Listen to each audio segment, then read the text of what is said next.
Another day, another 3-game NBA slate to dig into, comparing my projections to some industry leaders out there. So let's get into it, of course. We got ourselves another fun NBA slate. I've got a crying puppy outside the door because she does not want to be crate trained. So let's get into this one, and let's start with my projections. I'll even spare you guys looking at my little Chiron showing how good I am at DFS, though not yesterday. Getting the postponed baseball game and also a tough NBA slate was not my preferred thing for yesterday's DFS. We're dusting ourselves off. We're back on the horse today. And it starts with Nikola Jokic. So I am surprised and frankly confused by how high my projection for Jokic is today compared to Stokastic. I have Jokic for 69.4 fantasy points. Stokastic has him for 62.8. As a result, the field's getting him at 11% of Stokastic's lineups right now, their ownership projections. I'm him in 59% of my lineups. So Nikola Jokic to me looks like the most important player in the slate. Once again, as we talked about more than enough times, anytime the ownership congregates there, probably not the best move to go whole hog on Jokic because of the fact that if you have 70% of people playing Jokic at that point, you get maybe somewhat diminishing returns on the upside there, no matter what the Sims tell you. That said, for Jokic here, with him being projected 17 points higher than the next guy in my projections, locked into 40 minutes, people can critique sort of the downplay he had in terms of real life basketball on the stretch of last game versus the Clippers, but it's still a guy who's the best basketball player in the world playing 40 minutes a game versus a team that also doesn't have a center that's really doing anything to stop him. So at this point today, Nikola Jokic, top protected player, he'll be in a lot of my lineups and seemingly not a lot of the fields, which surprises me. Shai Gilgeous-Alexander here at number 2. So $10K salary for him. Again, another situation where he's a little bit too cheap, as has been the case. The theme here of the playoffs so far, where the prices are down a little bit to help out the casual players that are hopping into the big tournaments that have 100K up top in basketball right now. SGA looks okay to me. We saw Memphis be more competitive last time out. Still lost, still got blown out relative to the spread that they had going into that game. For Memphis again here, do or die game, series shifting to home. Probably their best shot at staying alive. That should make SGA more appealing as a result.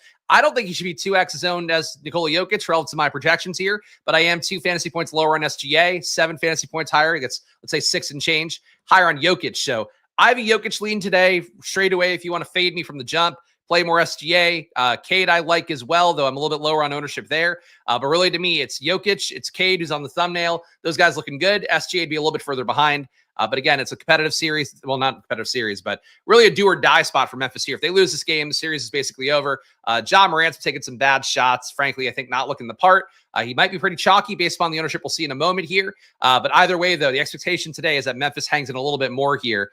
Spread today as well for Memphis, as of before the show, is only 9.5 points at home. So that's a competitive game on paper, even though it might not feel like it with how Memphis has played so far. Shout out to the chat as well. Yes, much more appropriate t-shirt. Yes, as opposed to my high school name, which Jake misread as horny man. It is in fact Horace Man. Now I'm just wearing a plain old black shirt. And after doing this, let's have a day. Well, no matter what you're gambling on. I think MLB is locking right now as well. So get your minds ready for NBA because MLB, whatever. Games get postponed. Who wants that, right? Fucking Michael Lorenzen, that cock. Cade Cunningham at number 3, $9,400 salary. Get a little bit cheaper than where he's been for most of the season, especially down the home stretch where the usage just started to congregate for him as a star player making his run here. Cade Cunningham, also, if we're going to go with the narrative stuff, much like the other day, we talked about Tyrese Halliburton being voted most overrated player in an athletic profile or survey of all the NBA players. They get voting on that. Cade Cunningham was your most underrated guy, so maybe a little bit of a showing here for him following up on that. Not really a narrative I care too much about, but I'll say it out loud because it's vaguely interesting. And we did to see it rear its ugly head for Tyrese Halliburton. For Cade, though, competitive spot versus the Knicks. They are an underdog at home. Detroit is by 1 point, so expecting a competitive spot. A lot of the offense flowing through Cade. At this point here for Cade Cunningham, 39 minutes looks really good for him. 19% ownership seems reasonable. I'm with the field on it. I really thought I'd get more Cade based upon how my projection looks for him as a 5.5x value at 9,400. But Jokic projects too well. Maybe a little bit hard to get Jokic and Cade together. That'd be my preferred pairing if I can get it. Postponed still better than 80% Pajemski. Yeah, I didn't swap off Pajemski either because I figured people would, and he was a Q tag, and then he was ill. He didn't score any fantasy points for 8 minutes. Then he was out. Then he came back in. It was not a good game, but he didn't break his tailbone or whatever like Jimmy Butler might have done. So I guess he's got that going for him. Karl-Anthony Towns, $8,800. So a nice price tag on him. 5.7x value for me with a 50.6 projection. I am about 4 points higher than Stokastic here. really confused to see the discrepancies at this point in our projections, but I think it's because of the fact these guys are playing such long minutes. The way my projections work is that they redistribute some stats basically for if you have leftover stats and how things would look based on how the teams normally play. Let's say the difference between what Detroit gives up versus what the Knicks normally put up in 100 possessions, and then redistribute those stats to the guys that are left. So I think because Cat does enough of everything, he plays, now about 38, 39 minutes. He's getting a little bit of a boost in projection for me, I think. But I'm high on Cat. I mean, I've been high on Cat for most of the year and really wasn't something that ever made me feel too bad. A little bit high on both centers and factor. I mean, really high on Jokic, but also almost 3x the field on Towns. So I like Jokic and Towns. I imagine with these projections, I'll get two of these guys playing together and a good amount of lineups as well. I think coming over the top on centers, never a thing I'm mad about. And Towns has been good enough this series. You see a little more usage flowing Jalen Brunson's way as he flops his way to success. For the most part, though, Towns is still in the mix as he has been. So Towns at 8,800, a little bit too cheap to me if he's going to play just shy of 40 minutes. James Harden. So we saw the Kawhi game last time out. As I talked about, my projections all year favored Harden, favored Powell, favored Zubac a little bit more. Guys who produced a little bit better per 100 than Kawhi has. That said, if Kawhi is going to go out and hit 80% of his shots, shooting all mid-range jumpers, not really much you can do in those spots. I'd expect it to come back to normalcy today with Harden and to a lesser extent with Powell and Zubac as well. 25% ownership for Harden. I'm getting 23. Zubac, 28% ownership. I'm getting 23 as well. I like getting these kind of flat numbers with Harden and Zubac because I think I'm going to force my way to getting some Kawhi just to make sure I'm not totally uncovered there. But Harden and Zubac project better.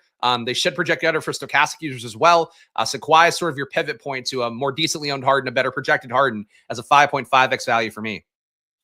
Jalen Brunson, 5.1x value at 8,600. Price tag's about where he was during the regular season, so not as much of a discount as some of the other guys we have up top. For Brunson here, I think he's been good enough. That said, the projections don't really work in his favor for me today. 43.5 is my projection, so Stochastic has for 45.9. I think you'll get a lot more of them today if you do get Stochastic's data with Brunson being in and that price tag, I think looking pretty good for a 46 projection. When you knock it down a little bit more, though, I think Brunson, he looks fine to me. Like, I really have no issue with him as a play.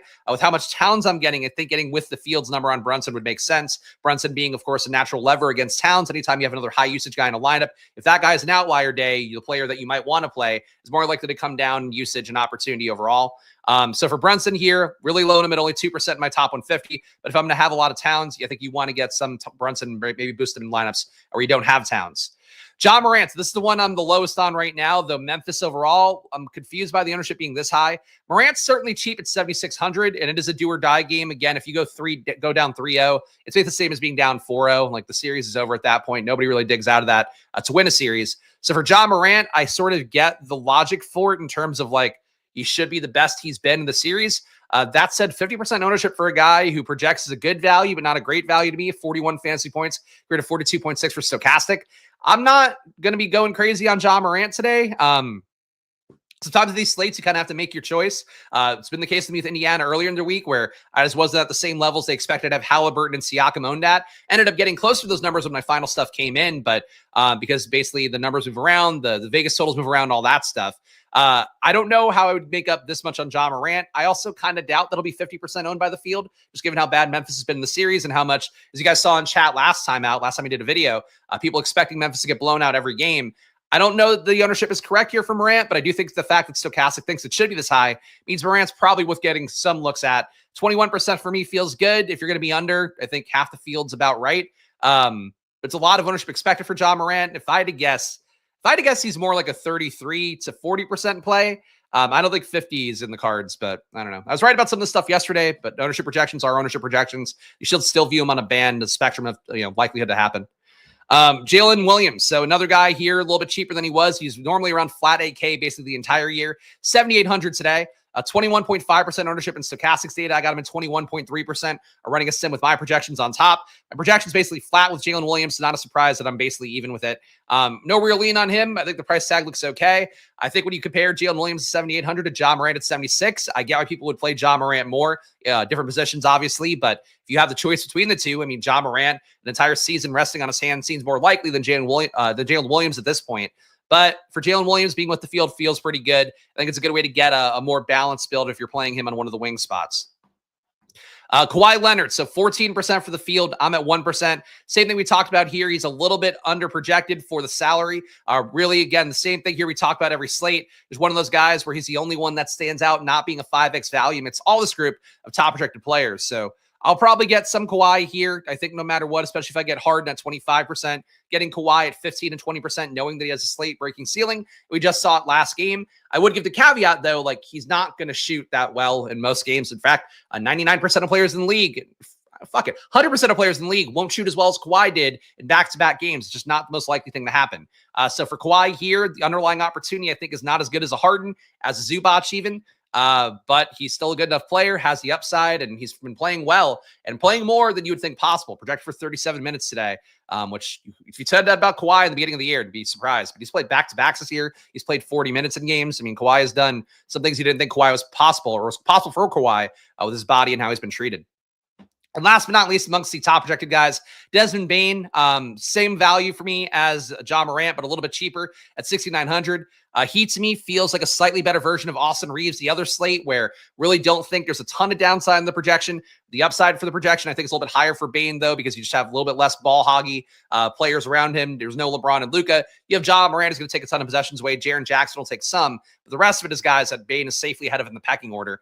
So Bane, for me, getting 27% here, Fields at 47. An anti-stand for sure, but I think getting more balance here, as we talk about, is always my goal in playoff lineups. I'm getting that here, and you don't really get as much balance if you go heavy on John Morant, heavy on Desmond Bane, and perfectly fine to play those two guys together. But obviously, for them to hit a true ceiling, if John Morant puts up 60, Bane's probably coming down a little bit more. The Bane's so cheap that I think you could still get away with playing both if that's where your heart is. Let's sort by value here. I think a faint shot of doing this in a half hour today, but we'll see. The puppy stopped crying, so either she's hung herself her crate, or she's realized that maybe she can hear my voice and that's soothing her. I mean, that's the hope here. Kind of first time they're not in the studio, but she's been a nightmare this morning, and frankly, the wife's been a pain in the ass too. So if I could put them both in the crate, I would. I put the one I could in the crate. Top value metrics for today. Nikola Jokic, my top value guy. So despite being 11-6, he looks like the best value to me. Again, I'm shocked to see him have as high of a projection as he has for me with 69.4 fantasy points, but 62.8 for Stokastic. So I'm a little bit alone here in terms of projection. It's a pretty big discrepancy. It's possible it could move down a little bit if the Vegas total moves or if Stokastic drops his minutes to 39 or something. I don't know why they would, because he's definitely playing a lot of minutes lately. Jokic, hard for me to argue here. Series moving to LA, maybe a slight negative for him. Denver only a 5.5 point dog on the road, though. So for Jokic, I'm pretty comfortable going with him pretty heavy today. That's probably going to be my approach unless the ownership shifts and he's going to be much higher owned and data updates later on for Stokastic. And of course, if you want to see those data updates for yourself later on, make sure to check out Stokastic. Pay for a membership down below, 15% off, link down below. It's the only deal you'll have like that, where it's 15% off in perpetuity if you use my affiliate stuff. So do check it out here. It does support the show directly. Half the money you pay to Stokastic goes to me, and which has been really the one way I could put on the show every month. So if you enjoy content like this, and you also want to get some good NBA data in for yourself this next month and a half of the playoff run, go check it out. They've had a lot of guys winning too. Frankly, Bellman over there, who's a great guy. Matt Bellman, I've done some shows with, does some regular live before lock shows for them. He won, I think, in NBA and MLB this week. A lot of Stokastic users crushing the guy. Jorge Yacomi won 60K. So like, you're in good hands. I'm not just shilling here. As I always talk about on the show, I try to show you products that actually will help you out, like Stokastic, like Unabated. So do check them out if you enjoy the show and if you want to get some good lineups in for NBA. So Jokic, Towns, your top value guys for me. Both guys pay up options here. I'll have a lot of the money spent at center today. Not a big surprise based on what we talked about so far. Scottie Pippen Jr., so the minutes for him last game were still there. That said, he is a risk at this point still to get taken off the court if he's not playing well offensively. Last game, he did do a little bit better offensively, put up 13 real-life points, played 31 minutes. They didn't need to take him off for Vince Williams. Vince Williams is, in fact, entirely out of the rotation, so might be a good sign for Pippen's minutes being a little more sticky than it seemed last time out. We played 31 minutes last game. Still, the usage is not great. You can see if I'm hovering over here, gets a couple shots up in each stint. Not crazy high usage compared to a Jaren Jackson, compared to a Ja Morant. You can see all the stats he's putting up here. Desmond Bane. So Pippen's out there. That's the positive. Just he's one of those guys where he's out there largely for his defense, not so much for his scoring. So definitely some downside risk for Pippen, but in terms of value, he's the only guy that looks like a real value here. Everybody else just the guy who's a little bit underpriced and, a pay-up option. Cade Cunningham, a top value behind Pippen, Harden, Zubac, same guys we talked about. Josh Hart here at 6,700 does look like a value as well. He's a guy that's out there playing a ton of minutes, has been the case all year in this Tibbs offense. For Josh Hart, though, 6,700, not really Pippen range at that 5K salary. I think he doesn't kill you no matter what. I think he's got a good shot. Well, I think on this slate, unless somebody opens up meaningfully, I think Pippen's got your best shot of being like Al Horford, like a Sar Thompson. I basically talked about it yesterday where Al Horford, I didn't think was the greatest play in the world. Didn't see him getting to 30 fantasy points. He got to 25. But I thought he would make a winning lineup no matter what, because he's the only guy at 4,300 who allows you to kind of get where you need to go in terms of building a lineup. That's how I feel about Scottie Pippen today. It's how I feel to a lesser extent about Josh Hart today. I think those two guys have a pretty good shot of making a winning lineup just because of the fact they give you some salary savings, allow you to get to some other guys.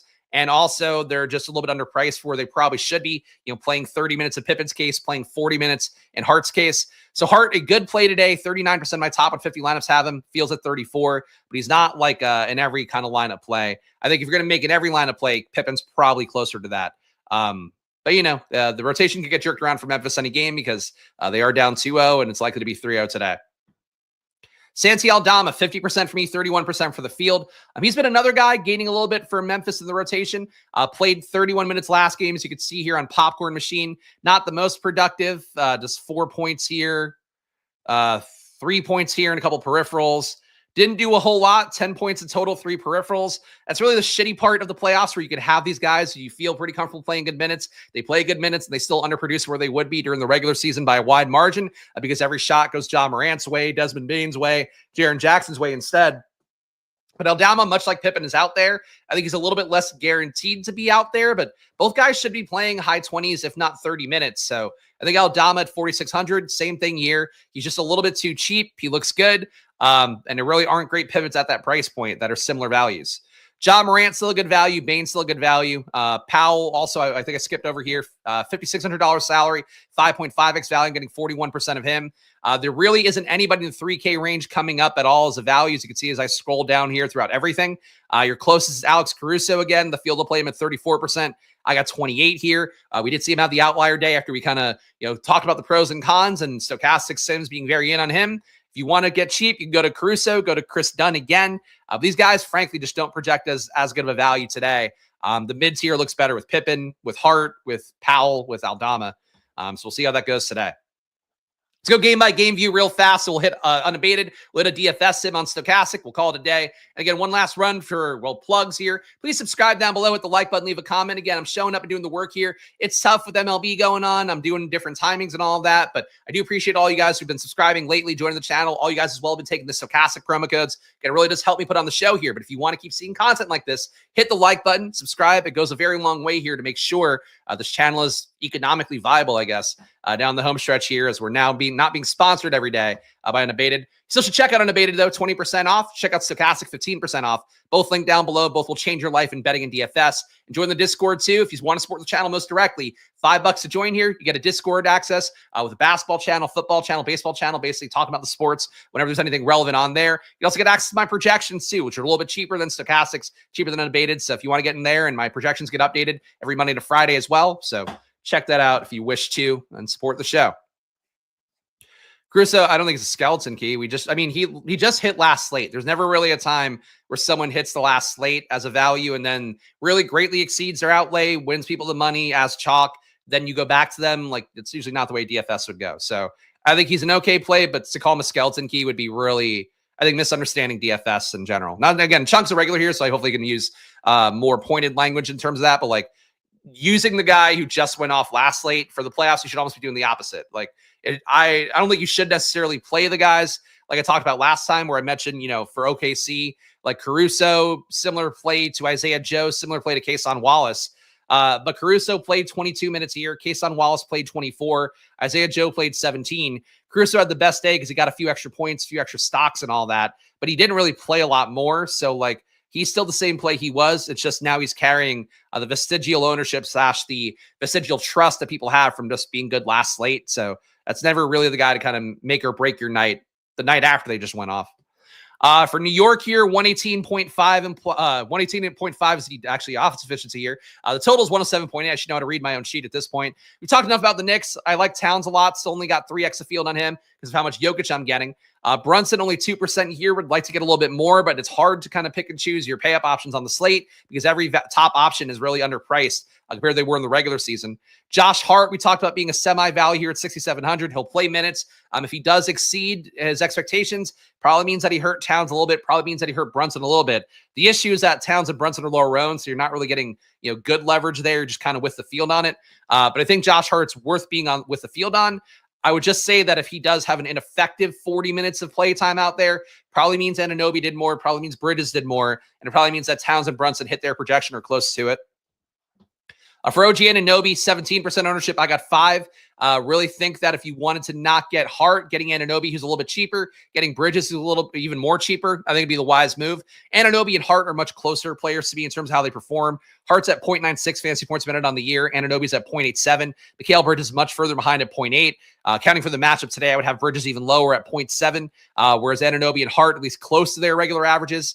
Not a Bridges guy. He's paid off. He's won tournaments a couple times this year, I think, including the last slate. But really the biggest value in Bridges, I think, is that he's not Josh Hart, but his ownership is the same as Josh Hart. So I think Anunoby is really your lesser owned piece that kind of soaks up that secondary production for the Knicks that sometimes can float around. And if somehow Hart and Bridges and Anunoby got there, it would likely mean that Towns and Brunson didn't hit. So if you're really kind of weighing out your lineups accordingly, playing a 150 set especially, that's the way I would try to play that. Play your secondary Knicks and then maybe fade the stars if you want to get the chalk in there and get a little more unique. Mitchell Robinson as a value looks okay here, 3,700.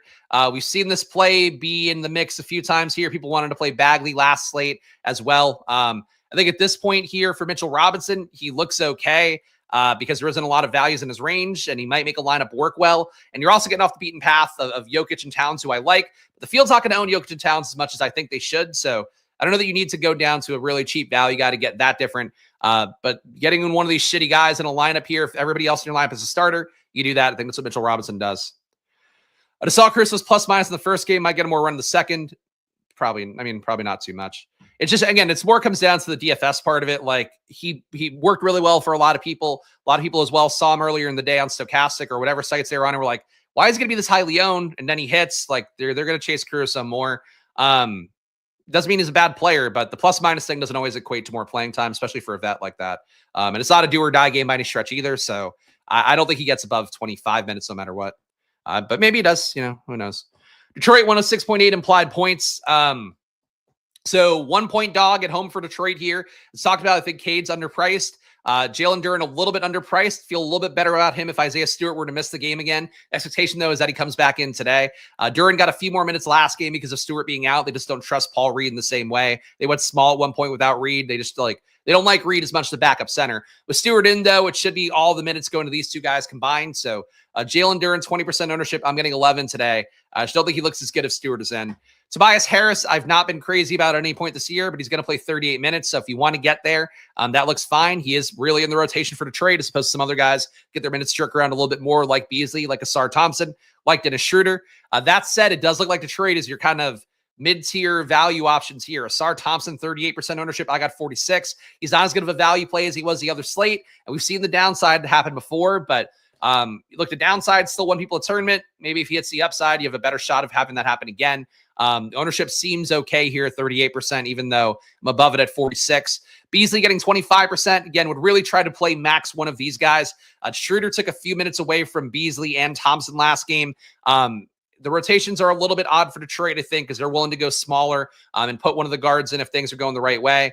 I don't really love these guys like as much as the ownership is going to be, but I get why they're coming up a good amount here because one of them will play enough minutes to probably have a shot at being an outlier. Let's quickly just go through Detroit real fast here. I'm not going to hit my goal of getting out in a half hour, but probably important to take a quick look at these guys. So last game, it was Schroeder. So it's actually Schroeder and Beasley that closed. I forgot that Beasley closed that one. I thought Schroeder closed and Beasley and Thompson were both out. But Thompson sat for the closing group. Picked up another foul, and that was it for him, it looks like. Cade, Duren, Tobias, Schroeder, Beasley was a closing group here. Paul Reed played 11 minutes, which was basically all the minutes that Jalen Duren didn't play, but he played less than Stewart would normally play. These are kind of your main observations for the Detroit rotation at this point. I guess you could play 2 out of 3 of Beasley, Thompson, and Schroeder. Does feel like it's getting a little bit tight for that, but those guys are really strong values because they all have a shot to play 30 minutes, basically. Beasley played 30 last game. Schroeder played 29.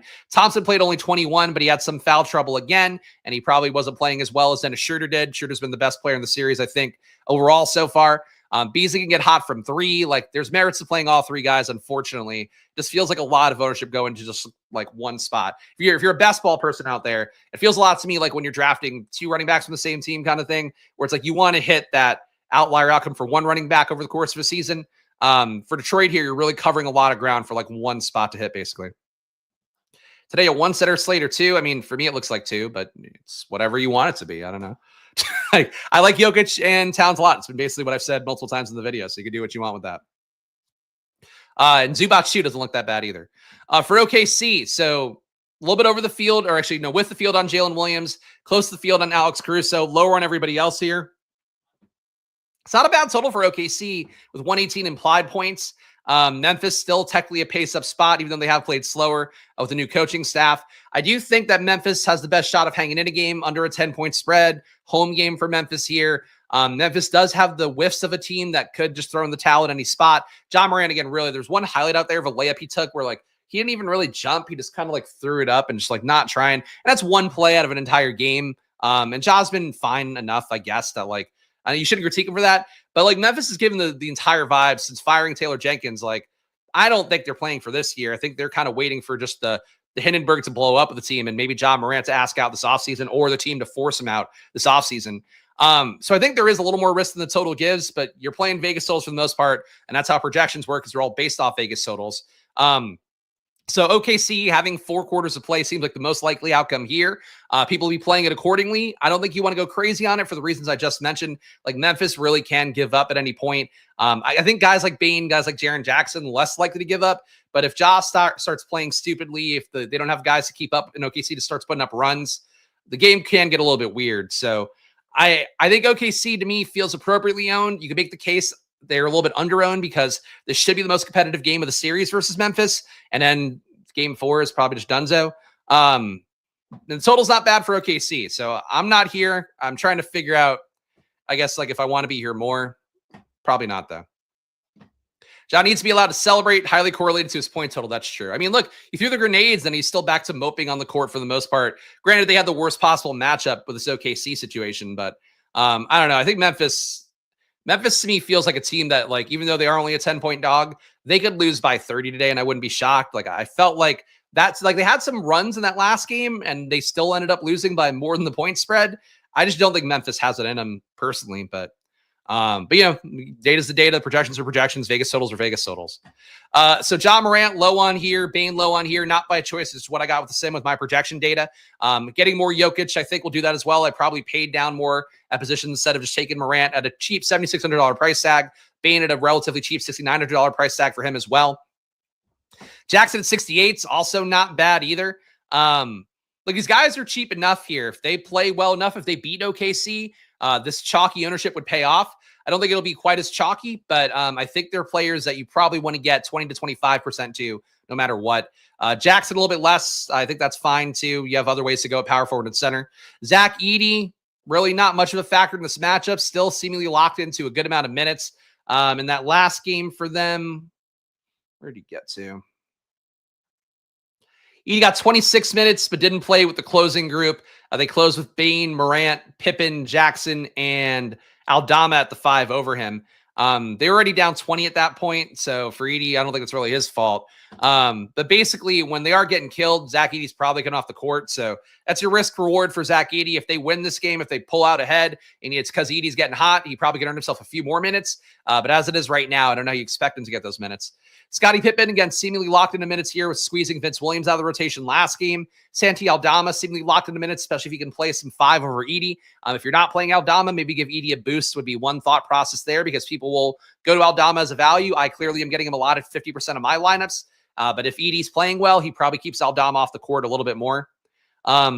Look, Memphis is an interesting team today. I think they're a little bit overowned for people trying to play the, at least in Stokastic's ownership here, trying to play the, we're staving off the series blowout, getting swept kind of thing. I think they're more likely to get swept, but that's, nothing crazy, I don't think.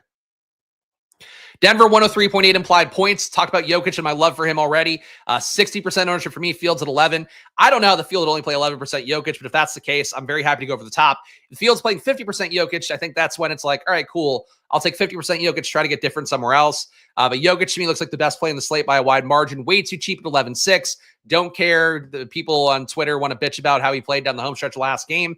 He can have some down games and still produce better than anybody else on the slate by 20 points. So I'll go with Jokic again here. Jamal Murray, low on him. If not playing Jokic, Murray should look better. Aaron Gordon, semi-value here at 6K, getting 36% of him. Fields at 16. He and Christian Brown, we talked about last game. They're going to play a lot of minutes. The issue is they might not shoot a lot out there because you have Jokic, you have Gordon. Porter Jr. should be playing, I think, today. He kind of stole some usage last game because of the fact he was so bad the game before that. That's the push-pull of the playoffs here. Getting things back to level here with Gordon and Brown getting some more shots up and Porter Jr. regressing a little bit more, I think would be the expectation. So Gordon in play for me, Brown in play for me, just not as much as the last slate.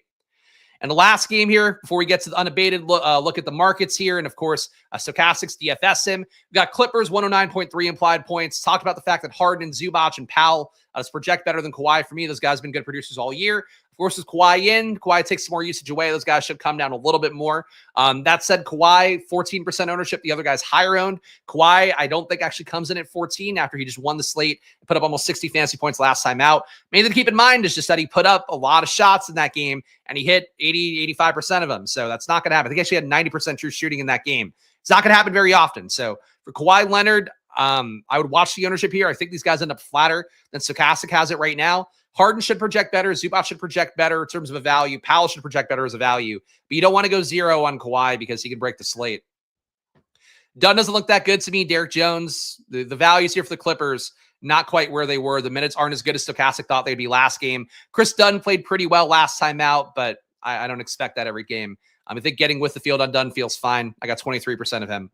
And that's my game-by-game look, guys. Let's go to Unabated next, see what they have. Shout out to the chat as well. Appreciate you guys watching. And again, if you get value out of this video, show some love. Subscribe down below with the like button. NBA, it's so funny. Like, the tournaments now are actually like good-sized tournaments again. But I could feel, watching the views on both this channel and some of the other ones out there.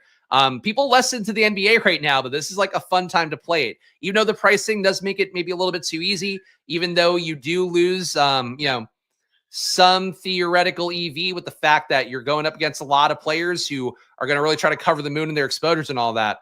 There's a lot of value to be had in the NBA DFS world right now. So glad you guys are here with me, if nothing else.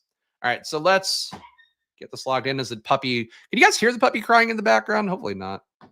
She's probably fucking peed in her crate again. I think most dogs, if you guys aren't familiar with dogs, most dogs don't usually pee in their crate because the logic is that they don't want to be with their own pee. I think she realized that if she pees in her crate, she gets out because we haven't put her in her crate very much. So she legit peed in her crate the moment I put her in before the show, like seemingly just try to get her way out of jail, which I don't know if it's smart or if she's the dumbest dog I've had. Really fucking playing some mind games on me. So hopefully she didn't pee her crate again in this next half hour. Dog training, puppy training, especially when the wife is not helping out. Not the most fun. I would free Kitty, but she just fucking tries to wrestle me the entire time. She doesn't want to be in the room. So it's not been fun. It's really distracting me during some of the Stokastic shows because the wife has not been taking her during my streams lately. She's busy with work. So it's a lot of fun puppy rearing here. We'll get through it, but fucking Christ. Desmond Bane, we got 2.7% EV on this one. Desmond Bane under 20.5 points. Minus 105 odds on DraftKings, who has been the softest according to the market-based data unabated. Of course, these are not the conditional projections you guys have seen all regular season. Those come out at 4:30 p.m. Eastern. These are market-based projections based off of an average, a weighted average on unabated, basically, to find the projection here. So for Desmond Bane under 20.5, we'd have a lower EV on these market-based projections as well. 2.7% EV for Desmond Bane under 20.5 points today. Let's put up the unabated plug as well. Chet Holmgren under 16.5 points, looking good on Underdog, 2.3% EV. So play it if you're going to get bled dry by Pick'ems. It's under 16.5 points for Holmgren. Your best bet on Underdog, not available anywhere else. FanDuel, we got Vika Zubac under 18.5 points. Minus 118 odds on FanDuel get you 2.3% EV. Probably don't want to play that one anywhere else. Ideally, you want 2% or higher EV simmed out here for market-based projections. And that's all the ones we're going to take. Let's go to rebounds. All right, sim it all out.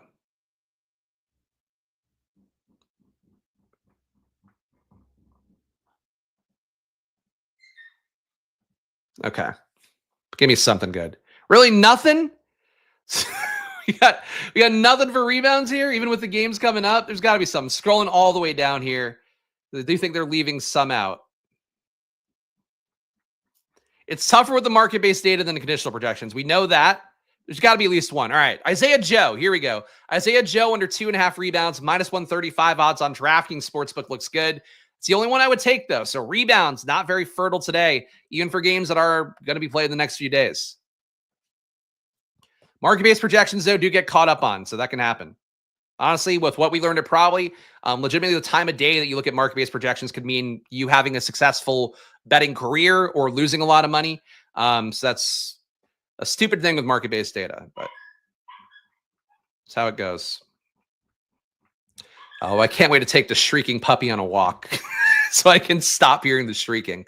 Mikal Bridges over 2.5 assists, minus 125 odds on FanDuel. It's a 2.8% EV. Not playable anywhere else once again. So Mikal Bridges only on FanDuel over 2.5 assists. Anthony Edwards under 4.5 assists. He's actually been sharing the ball pretty well to start the playoffs here. Apparently, according to some articles from the beat reporters, deliberate focus of his to get the other T-Wolves going, including Randall had an outlier day last time out. So doesn't mean that Anthony Edwards can't go nuts today, going against LA at home. But I think that for Edwards, a little scared about the under assists, but we trust the data here. Under 4.5 assists at minus 105 odds on DraftKings.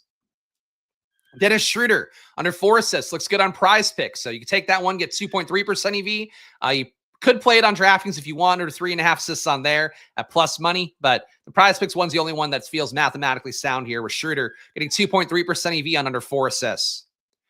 And last but not least, our PRAs. Let's make sure we're getting everything pulled in here. And again, if you use Unabated for yourself, just scroll all the way down because sometimes it does not sort adequately if you're not scrolling all the way down.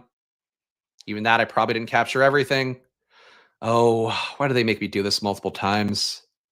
Love Unabated. I just wish the UX were like this much easier. And then my life would be grand. It's really the one thing holding me back. Andrew Wiggins under 25.5 PRAs, looking great on your pick'em sites. PrizePicks and Underdog, 3% EV. So our most EV for all the market-based data here for Wiggins under 25.5 PRAs. That's Andrew Wiggins, not Aaron Wiggins on the Thunder. Jaren Jackson over 26.5 PRAs, minus 110 odds on DraftKings. Gets you 2.9% EV. Not playable anywhere else, though, for Jaren Jackson over 26.5 PRAs. LeBron under 37.5 PRAs, minus 104 odds on FanDuel. Gets you 2.3% EV. That's the only place I would take that bet. And that's it. Jamal Murray, Desmond Bane, these lines, if you're desperate for a bet, you could take. But I probably wouldn't take the under on their PRAs. And now Stokastic, the last stage in our journey. As the puppy ratchets up her screaming. It's really a functional work environment here. I'm having a great time. Fucking love dogs, man. But the part where you get the dogs ready to be functional adult dogs, really not as fun as like the fun parts are fun. The not fun parts, oh my God, incredibly not fun. It's like, how does she get this shrill? I don't think it's getting picked up by the mic, but my God. Anyway, guys, we appreciate this content, especially today. We're pushing through all sorts of annoyances. Go check out Stokastic, 15% off, link down below. And I'm going to run this sim now, and hopefully we can get the fuck out of here. Scream twice if we should play Memphis. Well, the good news, I think she wants you to really, really play Memphis then. I really hope you guys can't hear it. I hope if you can hear it, it's like a faint noise because she's got that puppy scream. Like my first dog, Penny, who's the one who passed away in October. She did not have that scream. She'd bark and whatever. My yellow lab and this dog have it really bad where they just like high pitched, shrill shrieking. Oof, the worst. But it's also my fault for not crate trading her more. It's just she's been good for the most part. Just my God, can't hear anything. Okay, good. But yeah, man, it's just a hassle. Just a hassle to not be able to pass her off either. But that's what happens when your wife is in a mood. You can't pass the dog off. Last step in our journey here. Let's see what Stokastic has. And of course, you guys saw my projections overlaid on a Stokastic sim before. This is just Stokastic data, so no input from me here. You'll get what you get. Your top lineups right now. Not crazy ROIs either, so pretty flat-looking slate it seems so far. Jalen Brunson, Alex Caruso, Desmond Bane, Asar Thompson, Isaiah Hartenstein, Kason Wallace. So you're playing Caruso and Kason here. It's kind of interesting. Santi Aldama, Nikola Jokic. So Jokic makes this lineup. Number 2, Cade Cunningham, Alex Caruso, Lou Dort, Josh Hart, Isaiah Stewart, Jalen Brunson, Chet Holmgren, Isaiah Hartenstein makes it again. And number 3, Jalen Brunson, Alex Caruso, Asar Thompson, Jaren Jackson, Jalen Duren again, James Harden, Santi Aldama, Isaiah Hartenstein at number 3. At number 4, Dennis Schroeder, Mikal Bridges, Asar Thompson, Josh Hart, Isaiah Hartenstein, Alex Caruso, Chet Holmgren, and Jokic. It's a lot of thunder. It's a lot of thunder coming in here. Hartenstein, really a player I liked a lot in the regular season. I don't see him being a priority for me today. And at number 5, Jalen Brunson, Alex Caruso, Desmond Bane, Jaren Jackson, Isaiah Hartenstein, Scottie Pippen, Chet Holmgren, and Zach Edey. So that's your top 5 right now. A lot of Thunder representation, a lot of Hartenstein, a lot of Holmgren, a lot of Caruso, a lot of Jaren Jackson, a lot of Asar Thompson. Different than I would have thought. Your top ROI players right now, Jalen Duren, negative 5% ROI. And don't worry about the negative numbers. We're more concerned with the directional accuracy here. We got Isaiah Hartenstein at number 2, negative 6% ROI. Jalen Brunson at number 3.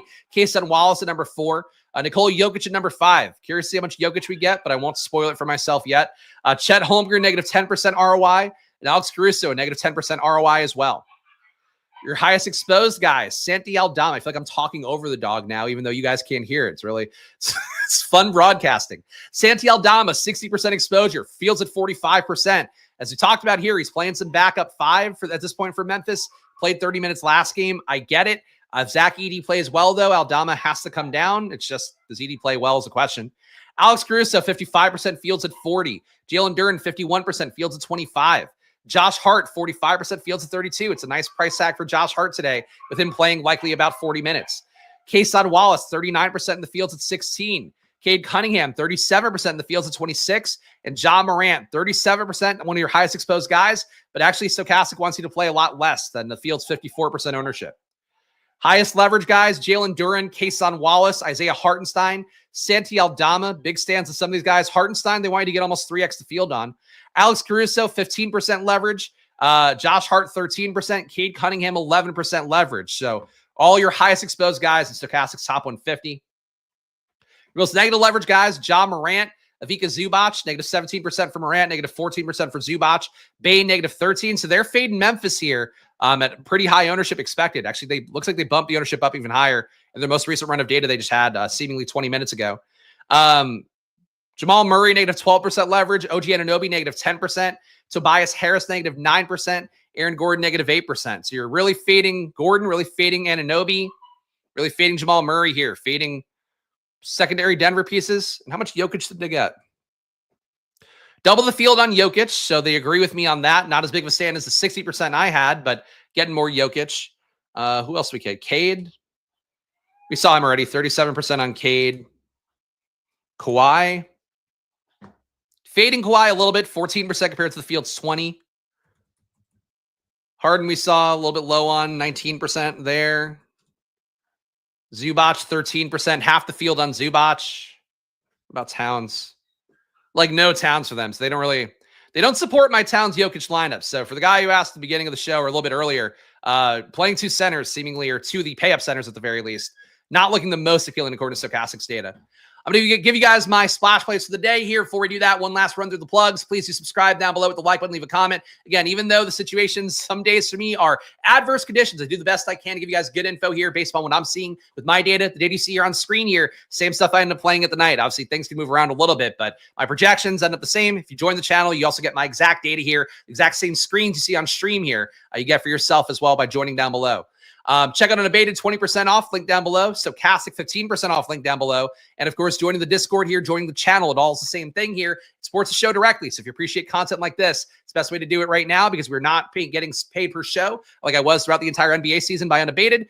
Now I'm on my own. So your support goes a long way here if you want to see this content continue on throughout the summer months. And my splash plays for the day. Jokic would have to be number one. Obviously, again, it doesn't feel like a brave take, but if he's going to be 10% played, I guess he actually is. It actually would be a brave take.